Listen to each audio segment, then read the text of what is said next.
Hello and welcome to This Week in Property. I'm your host Richard Swan, and in today's show we have the big spotlight turned back on. Yes, the Property Pros Spotlight. And who is that Property Pro? It's this young gentleman here by the name of Sean Spalding. Sean, hello, welcome to the show. Thanks for calling me young as well. Yeah, see, there you go, starting off with the compliments. I know. It can only get worse. I know. Downhill from here, mate. That's what it is. Correct. Now, full disclosure, I do know this young gentleman. We both know each other through Paul McFadden's Property Protégé programme. I've seen the stuff he's been doing, the journey he's been on. And one of the big things I really love about yourself is the amount of people you help, the amount of things you try and share and contacts and answers and all sorts of things. A true businessman actually trying to give value, actually trying to lift other people up, doing things for yourself, for your family, everything else. It's brilliant. That's why I wanted you on the show. And we've been trying to get this arranged for so long. It's been a nightmare. I know. You know, here we are squashed into one of the rooms in the office just to make sure it happens. So, fair enough, I know you, but other folks don't. So, before we chat about Sean the property guy, Sean in property, all the different projects and things you're doing at the moment, what came before that? You know, what was the kind of career paths, passions, things you were doing before this point? Do you know, I never really had a path. I never actually really knew what I wanted to do. I would dabble in different things, like, leaving school, I left school a couple of hires, done a few bits and bobs through kind of retail and sales and stuff, and that's always been a background focal for me. Right. Later on, was more just sales jobs, but then I went to college. I actually went to college and done electronic engineering. And trust me, I've no idea how I got into that course. Never done physics in my life. I think the guy just took pity on me and went, I need to fill this class, let's get him in. So I done that for a year, failed that. I'm not surprised I failed it. So I was like, okay, that's not for me. Right. Took a year out. And actually, probably my first taste in property, if you will, would have been, so my dad does renovations for what I now know as investors. Right. But I used to do like wee labouring for him. I took a full year out just to decide what I wanted to do. So through school and everything, I'd done like holidays and weekends and all that kind of stuff. And then through that whole year, he taught me how to do various parts of it. And I just became his painter because I just actually enjoyed it. But I'd done that for a year. And then went back to college. I thought, right, what's going to be the future? Like, what can I do that's going to be a good job, good career? And by the time I'm out of uni, that's going to be the thing. I thought, well, technology, computers, AI, ironically. Yeah. So I went and done and got an honours degree in computer science. I didn't enjoy it. I got to like third year and I was like, it's not quite for me. Right. I enjoyed most parts of it, but the more I got into it, I'm like, it's probably not going to be for me. But I'm here now. Let's just finish it. Like, I'm not going to give up now. I think it's a bit of competition. My sister's got a degree. He's like, nah, I want an honours degree just to get that one better. Oh, I see. Some sibling rivalry. I love it. And then, like I said, I just went back to what I knew, which was sales. And then I was working in telecommunications, then became a sales performance coach. So a lot of that is just like data analysis, performance analysis, sales coaching, that kind of thing. Right. I think that's kind of where the helping people comes into it a lot, because it's just naturally wanting to do that anyway. Right. And I was obviously getting paid to do it as a sales coach, but that was the element of that job that I enjoyed. Right. So yeah, the analysis side of things and the insight for performance was good. And actually a lot of that transfers into property anyway, which is quite funny. But the helping people achieve something better and improving themselves, I was always I was a kind of go-to guy, and if that makes sense in that area. So it just kind of transitioned into what I'm doing now, which is nice. So so that's a kind of whistle top. Oh, tried to join the police at one point as well. Here we go. Like, we're missing one. I always forget that part because I went through. Where did that come? Probably as I was doing the sales job, and I was just, I'm looking for other things to do, like different avenues. Like, I always try to chase a better salary, almost. And it always intrigued me when I was younger, and I just never done it. And I thought I was going to apply. I got all the way through, and then it was something to do with the vetting. Not me, someday I know. Just putting it out there, third party vetting, and I'll speak to the rentiers about that. And so I went through everything. The funny thing about it, like I was saying to you just beforehand, like trying to go back to the gym and lose a bit of weight. I did actually fail the medical first time round, and I did drop like 3.5 stone in 6 months, and I did. Like, diarrhea was horrendous. Oh God! Kind of shot back on, half it shot back on when I Never got in. I started just eating crap again, basically. But so I tried to join the police at one point as well, which Jeez. I always forget to tell people because it's just a small. I say it's a small part, but Yeah.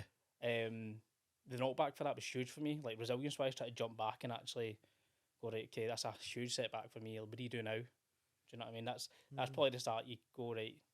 I kind of keep doing what I'm doing in the sales job. Like it's good, I enjoy it. Right. You look further down the line at people who are kind of higher up in managers and stuff. I'm like, is that where you want to be? Great guys, great. You know, they've got a good career. They've got great money, obviously for the salary. But so, like, I'm getting emails. It's like a Saturday night from my boss. A Saturday night sending emails when you're at 9 to 5. Typically, I'm like, nah, I don't want to do that. Like, You're not wanting that it's not my line of route. So that was kind of the whistle stops tour. Oh wow. To that, but like But I that say, police rejection was a big one. Aye. Did you take it on personally? Is that what happened? you know, I think because I put so much into it, like physically and mentally. Could I pass all the exams, pass the interviews, which were quite grueling. Interview wise, I would never say I'm the best at interviews, so I put a lot of study into it. And then also I went for the medical first time. Now, you see, when I look back, I go, why the hell did I even try to attempt the medical at that size, man? And that's when the knockback goes, right, you need to get this done because you can redo the medical after so long. And I just went, right, okay, calorie deficit, gym. It was like not the best way to go about it, but I knew there was an end goal just to get through the whole process. Aye. And actually, ironically, passed the vetting at the beginning. And then it's like, oh, just because it's been so long, you need to redo it. So it was the same answers that I gave. So somebody that I know someone has done something and they can't tell you because of GDPR. I'm like, right, okay. And I think that was a frustrating thing. Like, I don't know why, I don't know who, but somebody else is controlling my life right now. Do you know what I mean? Like, something's come out of my, like, it's nothing to do with me. It's out of my control. Yet I'm the one being punished for it. Yes. And I guess just like I say, the physical side of it, like dropping that amount of weight and that amount of time is unhealthy. I would never recommend them to do it. But it was one of the ones like I think you're just scunnered a little bit after. You're like, right, cool. I've given everything here. And in my head I've failed a little bit at it. So where do you go from here? And what was the point when it was ended up something I couldn't even do anyway? Aye, like don't get me wrong, I put myself through hell physically, mentally. I've approached this and planned for this and trained for this and done everything I could, and yet the carpet gets pulled out from under me for something that I never even did. And don't get me wrong, like the fitness element of it was good, and if I'd sustained that level of focus, but just done it more healthier, like I was eating like 1,000 calories a day. Like somebody my size should not be eating 1,000 calories a day. Doing 5k runs in the morning, gym at night time. It just doesn't work.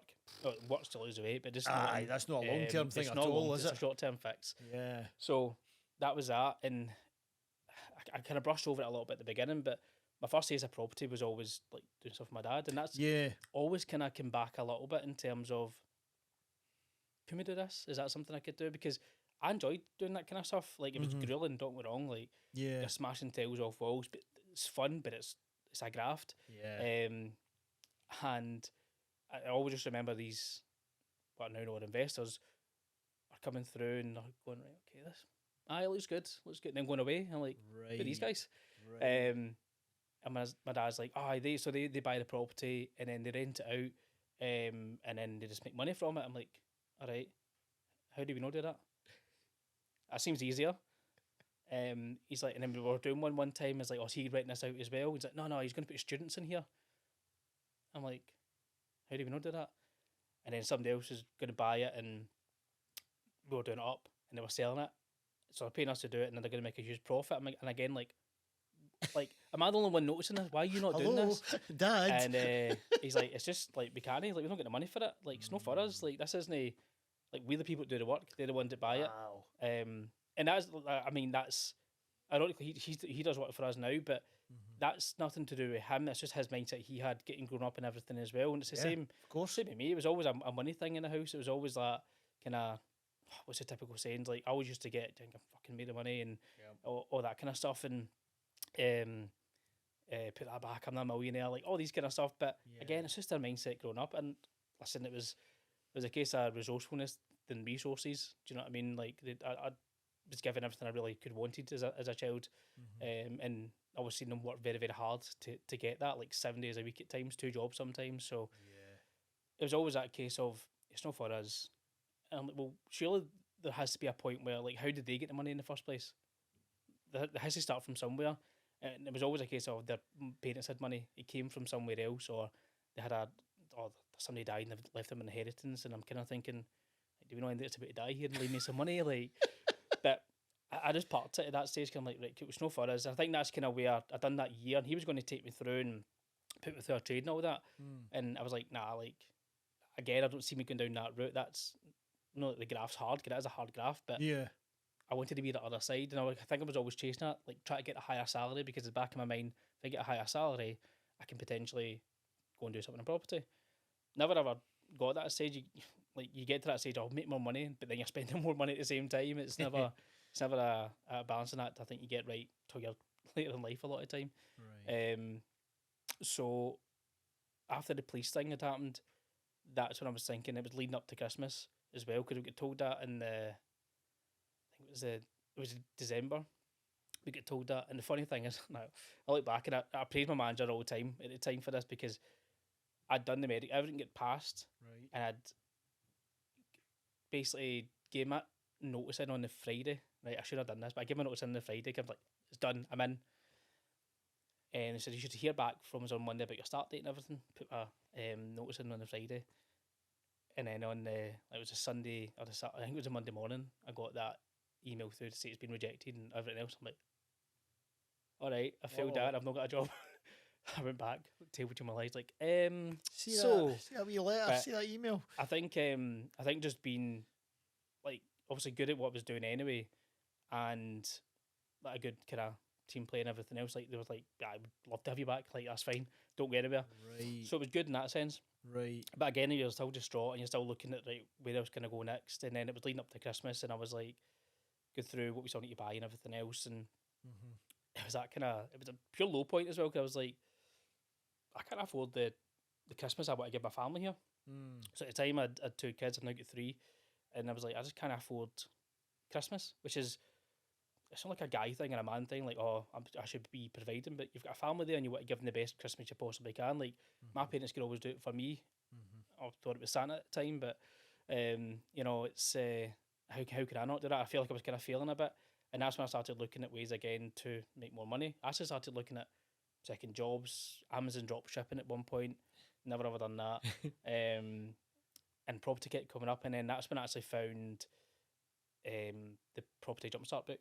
Right, okay. Fadden's one, and right. I was like, right, there's something in here, because at the time, and this is how like cheap and tight I was with money, you can buy it on Amazon. I was like, nah, that's a tenner or something like that. Buy it on Amazon. Nah, I'm not doing that. And I found a website where you can get the book for free, but you pay postage. I'm like, I'll pay £3 for it. That's fine. Gotcha. At the time, you got the PDF version through before the book, and I'd read that like before the book came. The book came within 3-4 days. Wow. I was just engrossed with it. I'm like, this is like, I don't remember being excited about something more. Even going through uni, I was excited at some parts, but I never really took a lot of it in as much as I did from this. Can remember then going and from the Euro Jumpstart event, and I went and I remember sitting on the Saturday, and people at the breaks and stuff, they would ask questions like, but how would you do this? You just spoke about this, but how would you do that? And I'm giving them the answers. And I'm like, I've been through the book. Somebody says to me, oh, have you done this before? I'm like, nah, I've just like read the book, and I done like a lot of the other free resources you get, like podcasts and stuff. And in fact, just like one of the first podcasts I listened to was this one. No way. And the funny thing is, obviously, like you said, I've done Protege, and it's when you'd I think it was a Monday, and you come on with bloody whistle, and I heard your voice. I'm like, I recognise that voice. Oh, that guy. Because I'd listened to the podcast, I never watched it. Right. And I'd listened to it, I'm like, I know that voice. How did I know that voice? And then it clicked, I'm like, I'll listen to his podcast. So it's funny now being on this the as show. well. That's bonkers. It's surreal. And then you started, or no started, but you went to, as a guest, to the Property Jumpstart events that Paul puts on. Yep. And then at the weekend there, you're standing up on stage in front of over 100 people, I know, sharing your story to try and help other people. I know. That's amazing. And I was saying that, like, it's kind of not full circle, but I just love that way that I did say when I went to the Jumpstart event and somebody's giving their story as well. I'm like, I'd love to be in a position where I can then provide somebody a bit of value and a bit of maybe inspiration for them to Aye, take a encouragement, different pathway for their life or whatever. So yeah. so it was quite nice to get up on stage. I mean, frightening to get up on stage in front of 100 people and speak, but it was good. I was buzzing to do it, but again, it's that kind of, you're now speaking on the podcast. You're speaking at the event Yeah. where you first attended that. So the Yeah. growth I've went through all that has been huge as well. It's fantastic, and it's amazing how stories, just stories, people's stories, can help other folks. Inspire, encourage, reassure, whatever it is. We all get it in different ways, I suppose. Watching a beautiful movie, or reading an amazing book, or hearing someone's story, and it does. You get to think from it. There's a connection there, and then I think of someone like you sharing your story on a podcast, on a stage, doesn't matter. And then, just to tie into the family part of the puzzle, someone possibly with a part of your dad's mindset of, and it's the way he's brought up, it's society, it's everyone around him. This is not for us. This is not for, we're not those kind of people. No, wait a minute. I've got a story to tell you. It is. We can do this. Aye. We don't need to leave this to the elites and the super wealthy and stuff. No, we can all benefit for this. We can actually get involved in whatever way we want to in the world of property or business and stuff, for ourselves, for our families, for our communities, and help other folk. This is for us if we want it to be. And it's funny because when I was first started getting out doing it after Protege and stuff, I remember my mum and my dad were just saying, like, where's the money come from? Yeah. Like, how you, like, who's buying, like, they didn't understand the concept. Wait, where's the hundreds of thousands of pounds you need for this? Like, oh, you need to watch your money. Like, it's fine. Like, it's fine. Yeah. I've got this. But it was just the mentality of, and because they don't really know the area of it, like, my dad knows renovations. Like, he's been doing it for 30 odd years. Yeah. So he knows all that, and he was really instrumental in helping me through that journey as well. Brilliant. And it was just that element of, he's now clicking to what it is, and like I say, he still does a lot of the work for us now, which is brilliant. Perfect. Again, that's almost kind of came full circle as well, because I was labouring for him, and now he's doing the work for us. And at one point, I just want to kind of bring him on at a kind of higher end of it, so he's no graft. Like, he's getting on a bit. Yeah. So I don't want him grafting to all these days. I want to be able to give him a better position and a bit more relaxed, if you can do that in property. But, oh God, so it's quite nice as well to be able to tremendous. now give him work. Yeah. And kind of teach him how it's working as well, in terms of behind the curtain. Yeah. Yeah. He brings us like names, and like, it was funny. He brought us a lead, which it never came to anything in the end up for various reasons. But when he's talking to people and they're telling him, like, oh, I'm going to be doing this to the house because I'm going to be doing, like, this example was, they were going to do like minuscule wee touch ups, which wouldn't add value. They were actually wasting money just by doing these wee things. And my dad said, like, you actually are wasting money by doing this, but see if you're looking to sell, and then introducing me. So it was quite good to be able to him out there doing almost direct to vendor stuff for us, which is funny. So that's fantastic. Good. And there's something about when you can incorporate family and about it. Sometimes it's like really enmeshed in it. There's a husband and wife team, and the both of them are full time, and they're the directors of the company and everything else. And sometimes it's no, my brother-in-law comes in and does the painting for me when we do flips. Or my dad is just amazing at doing refurbs and project management, and he does that. Whatever it is, we were chatting earlier about our kids and getting our kids involved and paying them wee salaries here and there and all this kind of stuff. It's part of the journey. Then it isn't just a job. It's more than that. Yeah. And you were sharing, before we started recording there, you were sharing about you're now looking at your personal life and trying to think, right, okay, I've now got this business and it's going well and it's successful, but now I need to look at myself and my calendar because I want to take the kids to the nursery and stuff. And how do I still get my work done and this, that, and the other? So you're finding all sorts of changes in your life, aren't you? I mean, the big driver, like, everybody's got like that, like, why you're doing something, isn't it? Like, what gets you up in the morning? Yeah. Cool, you need to go and pay bills, but what actually gets you out that bed? Who you paying the bills for? Like, there's all that kind of drive. And again, the kids thing for me was big. I mean, I had a kid really, really young at 19. But even going through your 20s, you're still pretty naive, even having a kid. It's not, I don't think you fully understand or comprehend the responsibility you've got still at that young age, and I certainly never. But when Ruby came along, that's when it all kind of clicked as well. I was older, and I was like, right, okay, I actually need to do something here. And and maybe, like I because I see mum and dad work 7 days a week. They sometimes could make rugby games or football games, and that was nothing down to them. They would want to, but they had to go and work and do stuff. And that's what I was saying. Like, I'd love to be able just to have the choice. Like, Ruby's doing dancing now, and dancing displays are coming up. Oh my god! And they're everywhere. Aye, you need to travel everywhere. Aye, and I'm just like, right, but I've made this choice because I want to be able to have the opportunity to, you know, I can just go and do it. I'll plan my day, my week, round about going to do that. I don't need to ask anybody. It's me. That's my right. life, my choice, my time. I'm not working for anybody else's time. Yeah. And then I will say, like, by the time she gets to school, I want to be in a position where I am full time in property and I can make that decision. I'll do the school runs rather than relying on childcare and stuff like that. If we need to rely on childcare because it's a big week and whatever, we'll do that and handle it. But overall, I want to be able to be there. So now, like, try to do the nursery runs. I'm like, cause it's funny, I was saying, like, also I was a 9 to 5 and doing this on the side when I had the time, because you're fitting it in when you have time and creating time. Yeah. But when you've got all the time just to focus on property, it's like, how do I do this effectively? How do I plan my week structurally? Like, I'm actually being effective, but being there as a parent, being there as a partner, being there as a friend and everything else, like, we need fit in the time now. And it's just find that balance, which I speak to people way down the line and they're like, still not found the balance. I don't think you ever will find a perfect balance. There's always going to be something that's out of balance. It's just about maybe, I don't know. I really don't know. If anyone's got the answer, tell me. But because I think that's when you start to click that. Oh, wait a minute! It's not time management at all. It really is self-management. It really is down to me. Now this day that's got 24 hours in it, I need to decide myself, how am I going to structure this?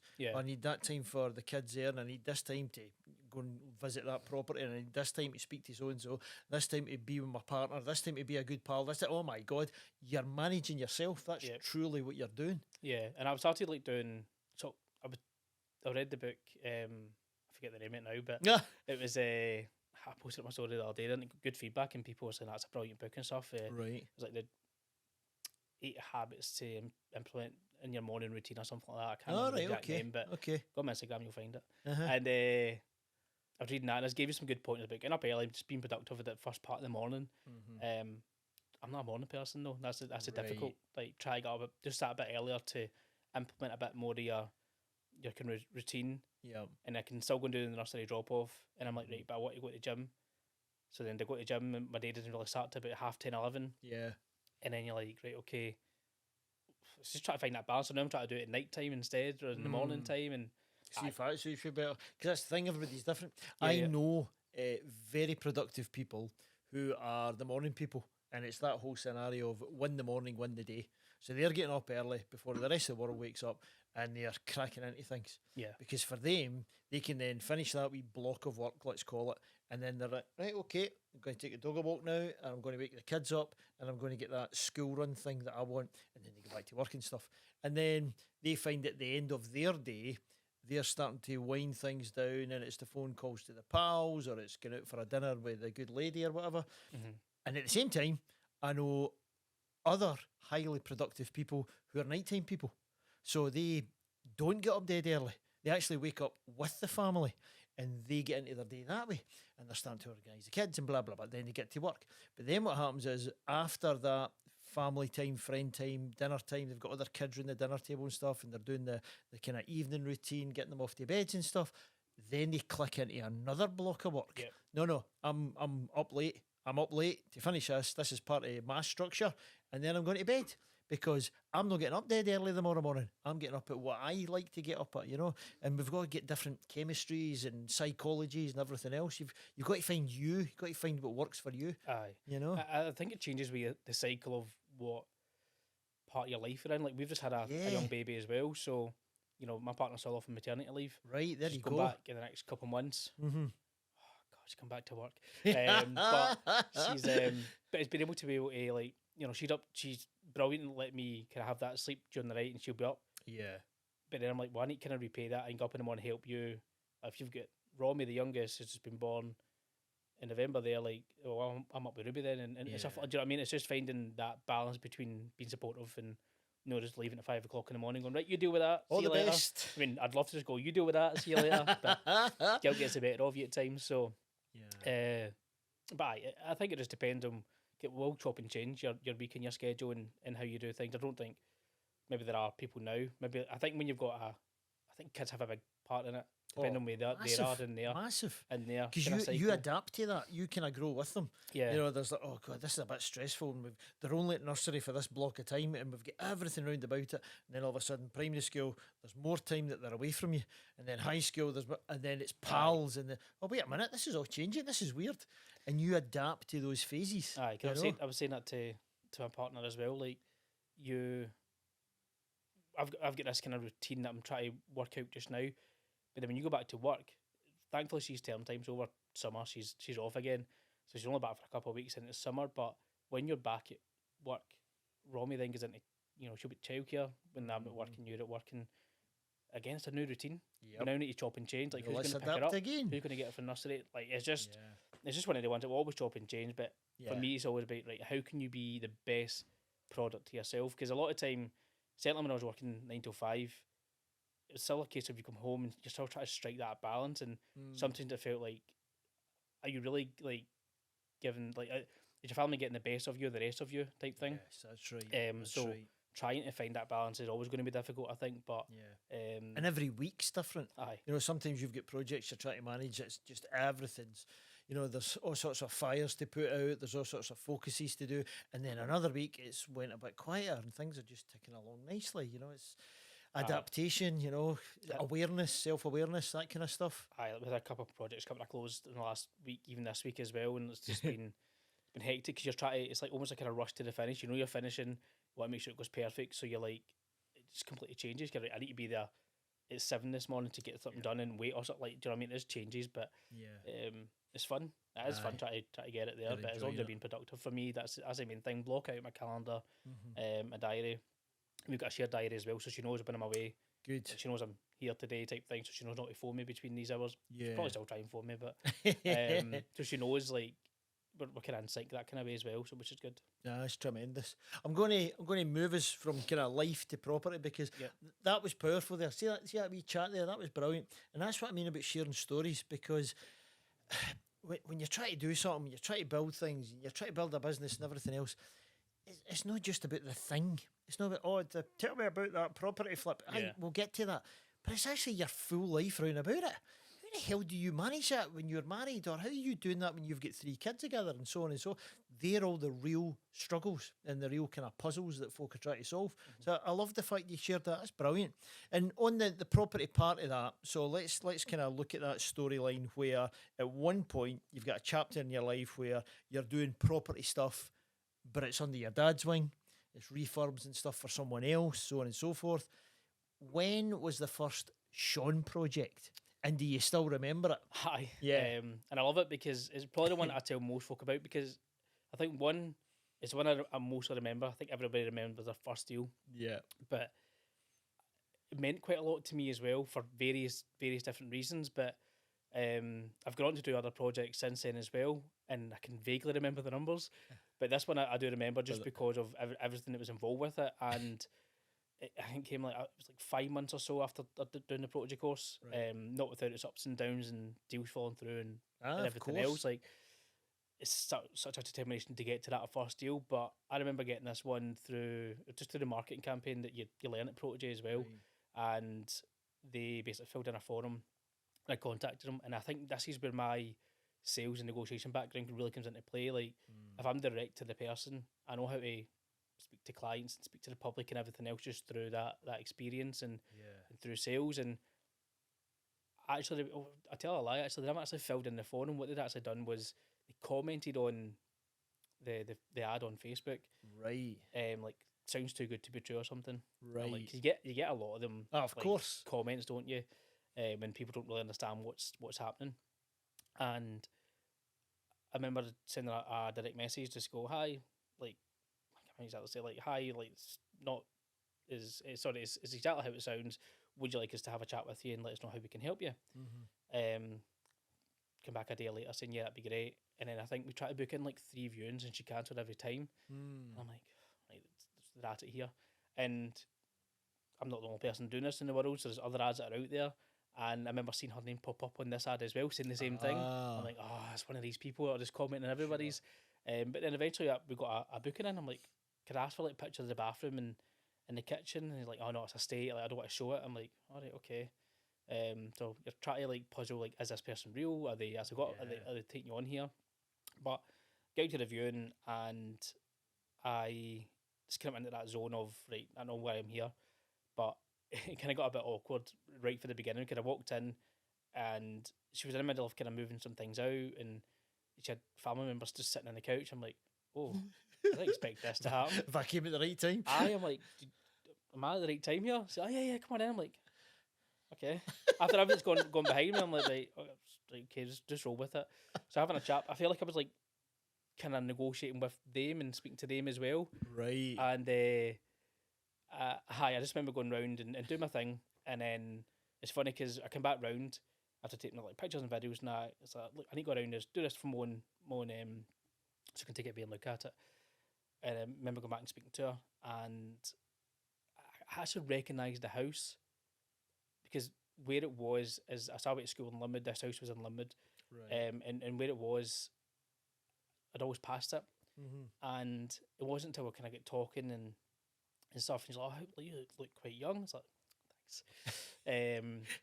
Like, how old are you? And I told her, "Oh, you were about to school with my boy," and told me his name. And I'm like, I had to do like I know we weren't like friends in school, but I knew who he was, and we'd chat and stuff like that. And I'm like, oh my god, I'm dealing with his mum here, and knowing the story that's kind of gone with it, you're in quite a kind of troubled time. The house was now getting targeted, like bricks were going through windows and stuff like that. So this to the point where people think, oh, you're just out there trying to take people's houses and stuff. Like, no, like you're here to provide a solution. Yeah. And that's your solution based selling. That's what you're doing. They're like, here's your issue. Here's all the strategies you learn at Protege. Here's all the options I've got. What works best for you? Because she had a figure in mind. She wanted out of there. Wanted to go to her new flat and pay for that furniture and everything else. And she didn't want to go on the market because the house was in much need of repair. Right. So she was probably a little bit embarrassed of it, Sure. but also she didn't want the neighbours to know she was selling because everything that was going on. So there's loads to this story, and I think that's what it means a lot to me because I provide a solution for somebody who, like, I'd never ever known anything to do with property beforehand, but I've just provided a solution for someone, and then packaged it up and sold it to an investor, and they've now got a buy-to-let property that's performing really, really well. Brilliant. And it's just insane how, like, I've just done that when years before I'm like, I'm doing the graft and I can never do this, and I've just made a property transaction and made money from it. It's unreal. So that's why it means a lot to me in terms of that property. Being able to help the person. And the funny thing about it is, whenever I'm running ads now, she comments on them. So people will say, no like, way. oh, you're a shark, you're a this, and she's like, oh, they're not actually, here's my experience. I'm like, I love that. That's People class. probably think she works for us now because she's Aye. commenting and she keeps them right, kind of right with it, and I love that. And I do text her from time to time going like, how you getting on, stuff like that in the new flat. So That's brilliant. so that's good itself. And I do remember as well, like, this is where the sales element for me comes in, because I was going round and then I was talking to her about situation and everything else and options we've got. And she's like, right, okay, have you not got the rest to do? I'm like, no, that's me done. She's like, but you don't need like chap the doors and chap the walls and all that. I'm like, what do you mean? So I've had a couple of guys in and I've just been around like chapping the walls to see if it can come down and tell me the kitchen's a state and all that. I'm like, in my head, I'm like, I mean, yeah, there's no window and it could be doing me getting done up, but I'm like, I'm not gonna like, this is somebody's home. And in my head, I know this person brought a full family up in this house. Yeah. So there's emotional attachment to them. So why are you going around knocking walls, going, oh, we can knock this down and whatever else. So that for me was, I thought, I've got the upper hand when it comes to sales. If I'm direct to the person, I know what I'm doing here. So you're connecting to the person. Yeah. They're connecting to the property. These other people. Yeah. So I think that's where the sales element really come into, you know, a kind of fortunate position for me, being able to learn, I guess, apply everything I learned at the course, but also use my own experience to deal with it. And it's all now just kind of formulating, clicking together. So that was almost proof of concept for me, if you will. Like, okay, I've learned to do it, now I've went and done it. Brilliant.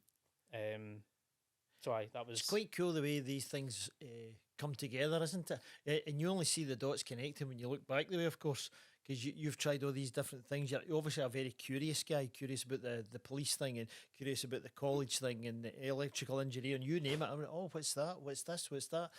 And then you've had those chapters with sales and that skill set. And then you've had the chapter of working with your dad and learning the kind of nitty gritty, the sleeves are rolled up part of property. and then you're bringing all these wee elements together, these wee experiences together, and now you're building this successful business, helping so many folk, and you've got those skill sets in the bank. It's almost as if you planned it that way, I know. but of course it doesn't. It's only when you look back that it looks an incredible plan. I know, and I think it's. I always say, like, I said this to Chloe the other day, my partner. I was like, it's weird how your life is actually based on somebody else's experience, and what I mean by that is, if, for example, Paul never had his upbringing and done what he went done in property, I would never have went to his event and changed my life. That meant, I mean, so somebody's always got a knock-on effect of what's happened in their life. Can obviously inspire you to go and do something else. And that's kind of how I felt. Like, well, that's why I went and done the jump start event. Right. Somebody might hear me and go, well, I've been similar to that. I can resonate with that, and I can go make a change in my life.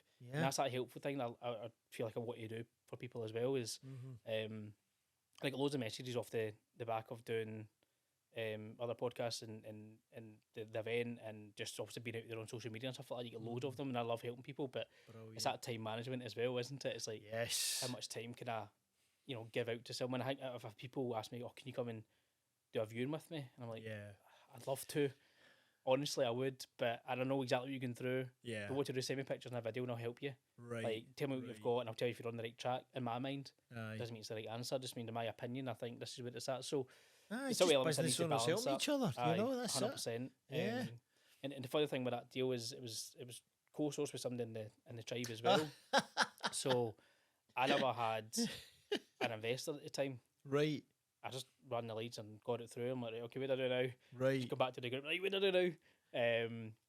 And able to co-source that with somebody as well. And that's class. They found an investor, and we packaged it up and sold it to them, and then we took on the refurb as well. Oh, you did that as well? Oh, fantastic. So you So solved the problem with the seller who didn't want to, go on Rightmove and photographs and neighbours and everything else, but they did want to move. And then by working with a co-sourcer, they then solved the problem with an investor looking to put their money to work, looking to get a return and stuff. Yep. And then you've solved the co-sourcer's problem of trying to find a deal for them.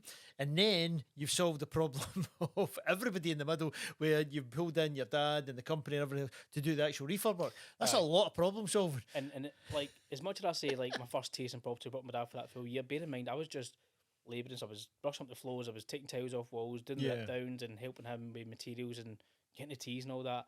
Yeah. Eventually I was obviously painting rooms, like painting. I actually enjoy painting. I can't stand painting. Like, I actually enjoy it. Like, my missus is getting on me to paint something in the house just now, but I just don't get the time. But I do now enjoy we've it. got excuses. I know. See? Of course we do. But like, I couldn't like fit a kitchen or a bathroom in. Like, right. I don't plan on being able to learn how to do that. Sure. I've got people now who can do that for us. Brilliant.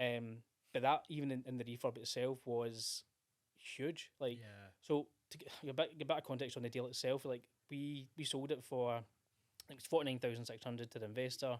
The refurb was it came in at £22,000. Like, right, wow. Doing the refurbs I've done now, I'm like, that's huge. Like, it's bigger, of course, but your first one, like, taking on, you're like, okay, this is huge. Get this right, please. We had an anticipated rent of 700, anticipated in market value of 70, like, all done up and stuff like that. Yeah. Of £70,000, and the gross yield on that was, I think, 16%. Based on all those numbers. Yeah. Calculate that. Somebody come back and tell me I was wrong there, but it was 16%. I just remember being around about 16%. Right. And after all the refurb and everything else, we had over 100 inquiries in 2 days for the property. Wow. It was a 3-bedroom masonette in Linwood, and then we got £95 more rent and 10 grand more on the market value because of the standard refurb that we done. Brilliant. And that was brilliant. Like, we done electric to gas central heating. That was a experience working with utilities, which was fun. Wow. So doing that, and then all usual kind of flooring, we plastered the full place. There was holes everywhere in the walls and stuff. So everything plastered, brand new door, laminate flooring, carpets upstairs, new doors, brand new bathroom. Even with that, we had to like fix the water pressure because it wasn't enough to get through. There was just loads that was going on with it. These problems to solve. They all kind of creep up. You've got contingencies in there just in case anyway. But so yeah, got that done. Even just I just brushed over it there, but even changing electric to gas for me was huge. I'm like, it is. that's an experience in itself, being able to do and calculate correctly, which I did because I'd already planned to do that. Right. I didn't know how I was going to do it yet, and that's just relying on the team you've got round about you and the course also who was also involved in the refurb as well. Like they help with it and guide me on it as well. So I can't say I done everything myself. I very much utilised the people round about me. Yeah. And I think a new window for that kitchen, obviously, and that was the first time we had new wiring, new consumer. You ticked all the boxes on deal number one. The only thing we never done brand new to the property was the kitchen. We wrapped the kitchen. Ah, really? Okay. Because that was the first time I introduced to wrapping as well. Was it's just a cost-effective way of doing it. See if the carcasses are good, correct, and the worktops are good. You don't have to go and spend a new kitchen. Now, caveat to that is if it's a flip, put a new kitchen in. But it's a rental. It looks stunning. Just make it work. Absolutely stunning. It looks brand new. If you get the right person to go and do it and use the right material, of course, because you can get. I've been into properties. Oh, we've wrapped this ourselves. I know. I can tell. Yeah, I can see. So I mean, that was the first experience of that, and we've gone on to do other projects wrapping kitchens. Is that it's right? just a cost-effective way of doing things. That's cool. And you also get loads of questions on it as well now. So yeah.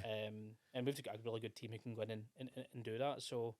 Brilliant. Aye, that's why it probably means a lot to me, and it's not in case of financially it was good. I actually managed to reinvest. Sorry, not reinvest. The investment I made into the course that paid that off basically. Oh, so my first, and that was always my plan. Do you know? Yeah. But the reason it meant a lot to me was also the story behind the property. Yeah. Being able to provide that solution, everything's clicking into place from what I've learned. That proof of concept, and just finishing off that reverb to the level of what it does, and also.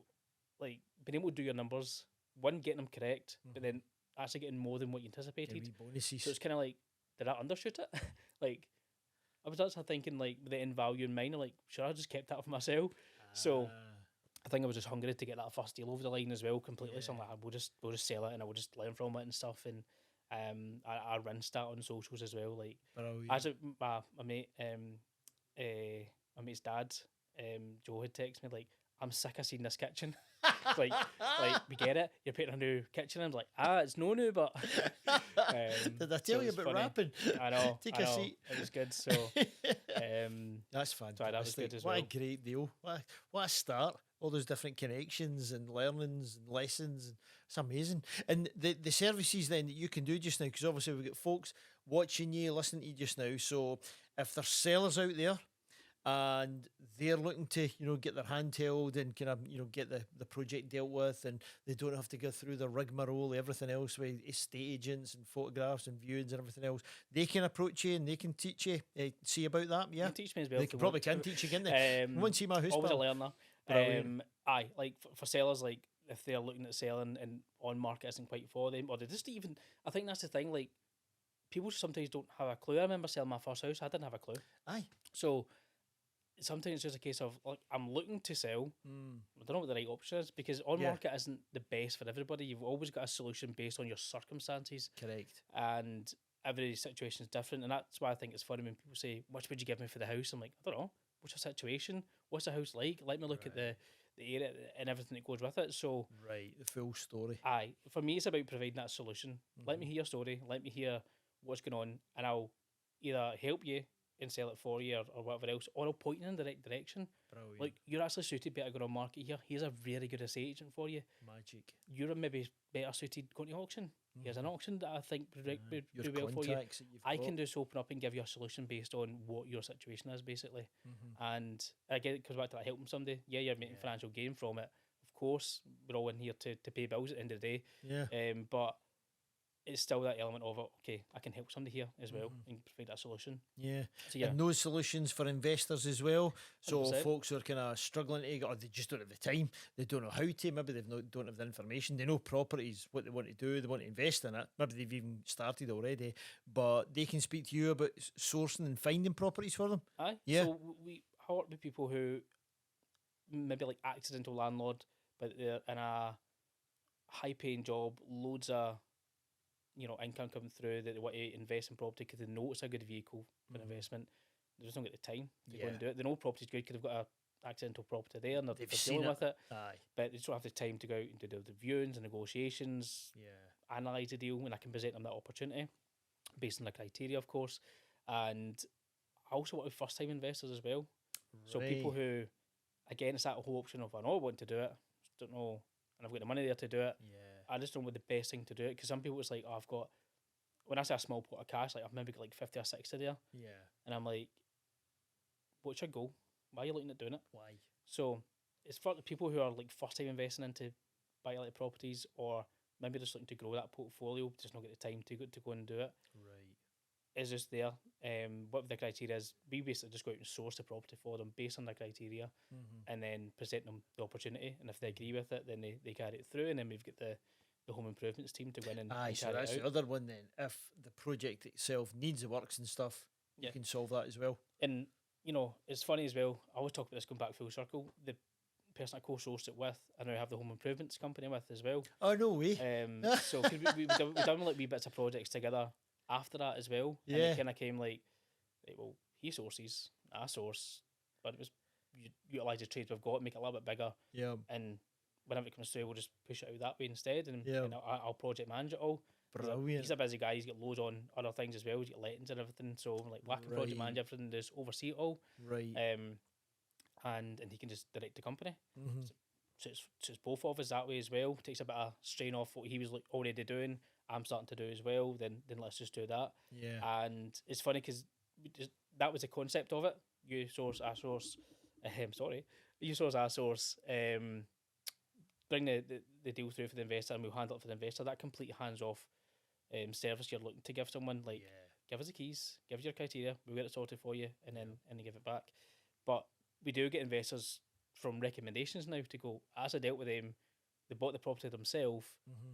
Could you do the renovation for us? Ah, right, okay. And that's absolutely fine, because that's still a service we're providing. Because and it's still, investors will buy it because they know the property's still a great vehicle, but they just don't have the team, the knowledge, the know-how, or maybe they plan to do it themselves and went, actually, maybe not. So we can do that as well. So it's kind of growing a little bit from there as well. But it's still that complete service of hands-off service where we completely deal with everything. And one of the last investors I was dealing with just now for a property that we done, like, brought them on board, sold the property for them within like 3 weeks of bringing them on board. Was like, and this is where I sometimes think, is it that much of a service? Because he's like, I can't believe that's just happened. I'm like, what do you mean? He's like, well, it was just that easy. Do you know what I mean? It was just that easy to say, that's what I'm looking That's for. a good sign. You went and found it, like, your presentation was phenomenal, and then you just took the keys and done the refurb, and I went in. Like, he popped in at the weekends and that with his family sometimes just to have a look at it. He's like, it's just like, this is too smooth. So what's happening here? He's like, too smooth. Because like, I remember being like doing that first one. He's like, I had done it myself, and I was doing some of the work myself and getting other people in, and I was constantly phoning to trades and people not showing up, and all the took hassles. weeks. I'm on holiday answering phone calls. I'm like, no, that's where we take the strain off you. That's the service point of it. And we'll project manage that full thing from start to finish, basically, and give you weekly updates and full schedule of works and everything else. So that's a great solution. Aye, and it's tremendous. Again, I still look back going, it's crazy I'm even offering that as a service. Given I only started this about under 2 years ago. That's incredible. It's incredible. It really is. Is there any other projects that kind of stick in your head? You know, ones you enjoyed, or the numbers surprised you, or the works involved? So another one, like, again, monetary wise, probably wasn't the biggest. Right. But the reason I liked it is because it was my first tenanted property. Right. And it's that first time of dealing with a landlord looking to sell with their issues, with their I'm going to say issues, but government changes and everything else, and they just had enough and they wanted out, and they had it in a personal name and stuff like that. So there's a lot of things that they wanted out, but couldn't at the time evict tenants due to certain regulations and stuff. So like being able to then get, not, I wouldn't say creative, because you're still selling the property for them, but be able to give them a different mindset and open up different solutions for them that they didn't think was possible, because they thought they had to have it empty. I said, no, I can do it, and they can still be there. Like, we're just taking over the property, and they can still live in the property. Don't have to like make them at a worse off or anything like that. So that one for me was quite good, because the actual tenant moved out anyway, just out of their own accord. I thought, I need to move back. I think they were from down south. They had to move down south anyway. Ah, right, okay. So by the time everything went through, they'd moved out. But it was still a cracking deal, even with it being tenanted and stuff. And there was and the other reason it kind of sticks out for me is the first time the one and only time actually that I'd been downvalued. And it's my first experience of it, so it's a good one to take on and understand maybe how or why it happened. And I still look back and I still ask other people now, going, "How have I got downvalued there? Like, I don't get it." Cause you run on your numbers, and I've got loads of experience previously of getting numbers right, or even getting like more at the end of it. And you always want to be a little bit cautious of the numbers. And we get downvalued by, I think it's about £7,000 or something. I'm like, it doesn't kill the deal, but I'm like, still a big jump. So I had to go back to the seller and renegotiate to help it make work better for the buyer. And they were fantastic, saying like, we understand you're trying to help us and everything else. So being able to negotiate and renegotiate, and that's the first I've had to awkwardly go back and ask. Do you know what I mean? Right. So you're still learning from that. So again, the first tenanted one was an experience in itself. Yeah. Again, I actually sold that to somebody else's investor in the group. The group's got all the core sources, but fantastic. I think that's the thing. Like, people think, oh, like, take everything for yourself, and if you can't get it, and just walk away. Like, no, like, collaborate with it, and there's loads of options there that if you've got an investor, they've got the deal, and vice versa. Yeah. Obviously, the ideal scenario is you want to deal with it all in hand, because financially it makes more sense. But again, if you just go back to why are you doing it, there's your solution, and can you find them a solution, and you're part of that, 100%. Just do it.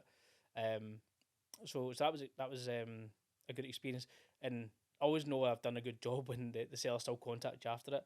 I remember she was ever so grateful, because she was stuck in this property that she thought she couldn't get rid of. Right. And she was wanting to pull out some money and she wanted to go and buy a villa in Spain, I think it was. Oh, nice. But she needed some of the money from this property, and usually like after it, like, oh, can I take you and your family out for a meal? I'm like, oh my god, thanks. Like, wow. Where are we going? But I never took her up on it. I thought that was a bit too much from me. I'm like, I don't know if I can take my family out. They weren't even part of this. Just take me. They're not getting the benefits. Nah. So it was good. Like I say, like the first one, talking about how she'd always in the comments and kind of have my back almost. Yeah. And then obviously get invited out for dinner. So because you're providing a good solution, and you're being helpful and honest and transparent. It's that customer service element to it as well, even with sellers. I think that's good for me. I know that, again, it's clicking even with, I mean, she's a landlord, she's an investor at the end of the day, so they've got a different mindset to residential sellers, because they're maybe more attached to the property. Yep. So it's a different conversation, and again, just learning from that was good as well. And again, that one's just been the co-source investors in there, and they were like amazed with the deal as well. They were loving the property. It's a fantastic wee area as well for them, and it helped them find a solution. Do you know what I mean? Brilliant. So it was good just to work with them as well. So fantastic. I tell you, it speaks volumes. People, continuing to put nice comments in and stuff way after you've helped them out. Folk invite you for dinner, and so that's incredible. It speaks volumes of the stuff you're doing, and I see that all the time. I see it all the time with the way you're trying to help people in that group, in that community, just other people that are starting, or maybe someone's in their journey and they need a thing, or them to get an electrician, them to get a good solicitor, whatever it is. All these business owners can help each other. It's amazing. Last wee question for you is future, forecasting, your crystal ball, what you're looking for, etc. Because obviously you've explained the present, where you've got this business, you're solving so many things for so many people. You're trying to get on top of family life and structuring your days and your weeks and things. But longer term, bigger goals, bigger ideas. I mean, I've got. I said the first year I'll be full time in property, and it's exciting, obviously. Yeah. So I want to make sure I nail that as best I can for this year. It's a kind of short term goal, and I've got other wee personal goals I want to do, like even like doing things like this is for me is big challenges, to get up on stage and speak in front of 100 people, on a podcast and everything else. Like, they're all be personal goals I want to do. Yeah. And a big long term goal, maybe shorter than I really think is achievable, is I'd always love to have a site where you've done a ground up development somewhere. Okay, fancy that. I don't know if it's a pride thing or whatever, but like to be able to say, like, I was even just part of that, or I was part of that, or that's my site, and whatever else you can buy with the kids, that's mine. There used to be nothing being there. That guy, like, we built them. But no, I think it'd be exciting to be part of an experience. But also that longevity side of it, like, like my dad and my granddad built them and found that or whatever. So that's a long term thing. I love that. I've got a couple other short term things which I think are definitely achievable for me in terms of the background and everything else. But I think that element of what I went through with coaching and helping folk and now being in property and doing that experience and trying to merge that together somewhere and being able to do some sort of supportive coaching, or whether it's been like in sales coaching or whether it's property and you know, putting things together. Because I remember speaking to Stephen Caveney, how you say his name on the podcast, and I was showing him like things that I think are just very, very basic. It's nothing against anyone else, but like technical stuff like social media and phones and video editing and all that kind of stuff. Like, Yeah. I'm not advanced at it, but I've got a good solid knowledge of it and applying it day in, day out for the property side of things. He's like, oh, it's amazing how do you do that. So I think there's an element to be able to show people how to do that as well and coach them through that, Yeah. coach them through the sales side of things as well. Like, finding the deal is one thing, but then being able to like negotiate and understand the sales process, I think. So amalgamating something with coaching and property somewhere along the lines as well. Interesting. And then I actually enjoy this podcast stuff, so I might crack one. Do that as myself, well. Why aye. not? So, so I've got a couple of short term goals that I maybe want to achieve, but for me just now it's find that right balance between time and what I want to provide for the family. Like, I'm going to do a spontaneous holiday in the end of May just because Oh, I brilliant. don't need to go and ask anybody. We've had a good few months coming through there, so I thought, do you know what, I can. That's class. And let's do it. And that's kind of what I want to do. So enjoy this year, see how it plays out, and I think this year as well, looking for where I've done more sourcing for people for their investments, buy-to-lets, etc. I want to focus a lot more on doing things like flips. Right, now, okay. 'cause I sickeningly enjoy the process Yeah. of taking something that's very, very run down and then turn it around for someone to move into, Yeah. first time buyer or family or whatever else. And I think being able to do that and then just do joint ventures again with someone to do that, like I'll go and find the property, investments there for it, they want to come on board and be part of it, and we'll flip that property and give it to a nice family, a first time buyer, like I say. So yeah, got some good goals for this year coming up anyway. Yeah, you definitely have. And then when you build those new homes out of the ground, you'll come back and tell me about it. Another show. I will build a retirement home just for you, Richard. Oh, thanks very much. See, mate, I started with a compliment and you've ended our chat with a dig. Shocking. There you go. I'll That's look after the you. measure of the man. It's terrible. So listen, folks, yous listening in, you know, you're looking to sell your property, you're looking for that expert to guide you along, or you're an investor and you're looking for another expert to source the property, to deal with the refurb, all that kind of stuff. Sean's your man. Sean Spalding is your man. So go into the show notes. All the links are in there to hook off to him and get in touch with him. But for today, for being on this week in property, thanks a million. Cheers, thanks for having me on.